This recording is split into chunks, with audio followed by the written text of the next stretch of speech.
Hi, I'm Abdalazeez Jerby, and in this project, I'm going to talk about reducing radioactive materials pollution. And I'm going to mention norm in the oil, disposal methods, radiation protection.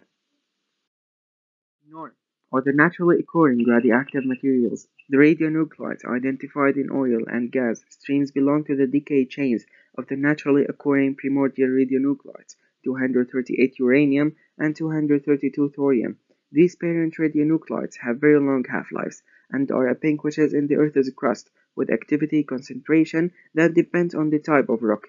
Radioactive decay of 238 uranium and 232 thorium produce several series of daughter radioisotopes of different elements and of different physical characteristics with respect to their half-lives, modes of decay, and types and energy of emitted radiation. During the extraction of minerals from the Earth's crust and their physical or chemical processing, the radionuclides may become unevenly distributed between the various materials arising from the process.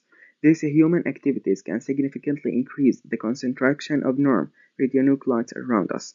Norm associated with these industrial activities can exist in many forms.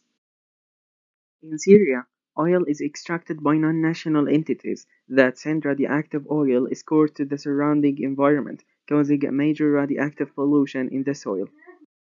Various types of norm waste are generated during oil and gas industry operation, including produced water, sludge and scales, and contaminated items.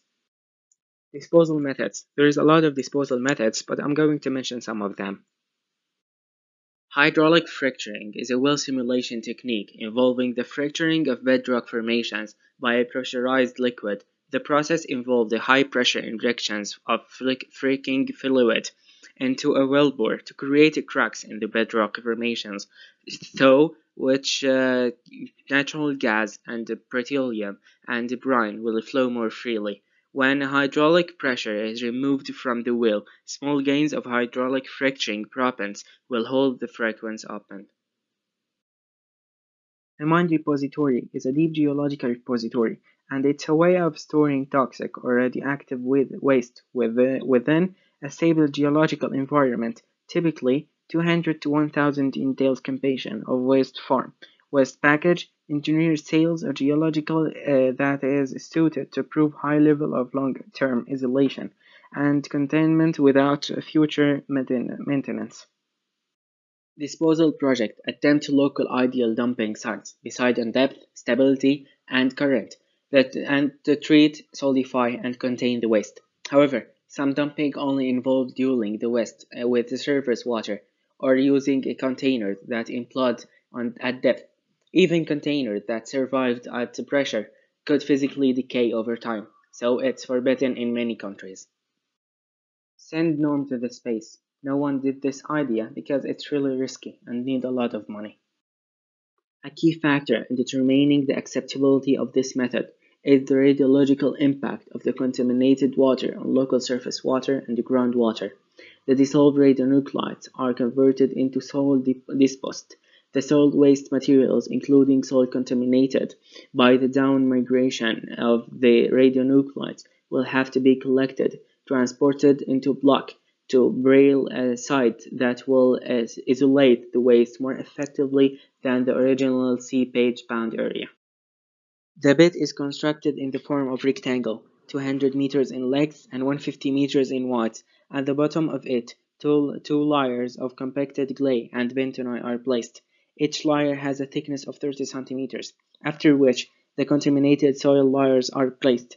Every 25 centimeters compaction is done until reaching a height of 2 meters from the contaminated soil. Then a 30 centimeter layer of compacted clay and bentonite is added on the top. Then a cover of clean soil with 1.5 meters high above the surface of the ground. And then a medium-sized amount of river gravel is added, as what is shown in pictures.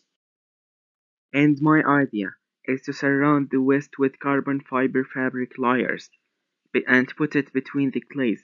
The importance of this idea is that it makes the method more effective, and it can give the bit more flexibility to avoid the earthquake's damage. The disposal of non-radioactive waste originating from the oil and gas industry will require the approval the regulatory body with regard to the acceptability and long-term safety of the proposed disposal method. The risk assessment submitted by the operator to demonstrate that the disposal method meet all the relevant national and international legal. So, I suggest a groundwater monitoring system that includes a series of deep wells drilled in and around the site that will allow the routine program of sampling and testing to detect any leak or groundwater contamination. If a leak does occur, the well can be pumped to intercept the polluted water and bring it to the surface for treatment. And those are the references which I used in my project. Thanks a lot for watching, and if you want, you can find me in this email.